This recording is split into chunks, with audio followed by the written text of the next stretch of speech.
আইপিএলে দাম কমছে কোহলির। আরসিবি ছেড়ে কি তবে এবার অন্য দলে? কোহলিকে আইপিএলে প্রতি ম্যাচে কত টাকা করে দেওয়া হতো? জানতে হলে ভিডিওটি সম্পূর্ণ দেখুন। বরাবরই আরসিবির হয়ে খেলেছেন বিরাট কোহলি। আইপিএলের জন্মলগ্ন থেকে বিরাট কোহলি খেলে চলেছেন রয়্যাল চ্যালেঞ্জার বেঙ্গালুরু জার্সিতে।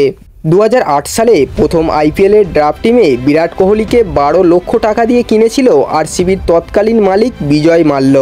যদিও বিরাট কোহলি বিশ্ব ক্রিকেটে ব্যাটার হিসেবে যত সুনাম অর্জন করেছেন তেমনই বেড়েছে তার দামও। বিরাট কোহলিকে প্রত্যেকবারই নিলামের আগে চড়া দামে রিটেন করেছে আরসিবি। যে ক্রিকেটার প্রথম আইপিএলে পেয়েছিলেন মোটে 12 লক্ষ টাকা, 2014 সাল থেকে সেই কোহলি বছরে 12.5 কোটি টাকা করে পেতেন। 2018 সালে এক লাফে 4.5 কোটি টাকা দাম বাড়ে কোহলির। তাকে 17 কোটি টাকায় রিটেন করে আরসিবি। টানা 4 বছর পর 17 কোটি টাকা করে পেয়েছেন কোহলি। তবে 2022 সালে তার দাম আচমকা কমে যায়। এক ধাক্কায় 2 কোটি টাকা কমে যায় কোহলির মূল্য। 2022 সালের নিলামের আগে আরসিবি জানায় 15 কোটি টাকায় কোহলিকে রিটেন করছে তারা।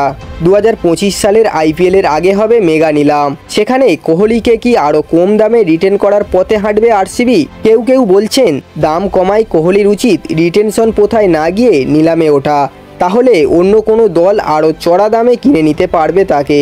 তবে কোহলি নিজেও আরসিবির হয়েই আইপিএল খেলতে চান বলে সূত্রের খবর। বন্ধুরা, আপনারা যদি একজন বিরাট কোহলির ফ্যান হয়ে থাকেন তাহলে আপনারা বিরাট কোহলিকে কোন দলে দেখতে চান অবশ্যই কমেন্ট করে জানাবেন। আর বিরাট কোহলিকে ভালোবাসলে অবশ্যই একটা সাবস্ক্রাইব করে দেবেন।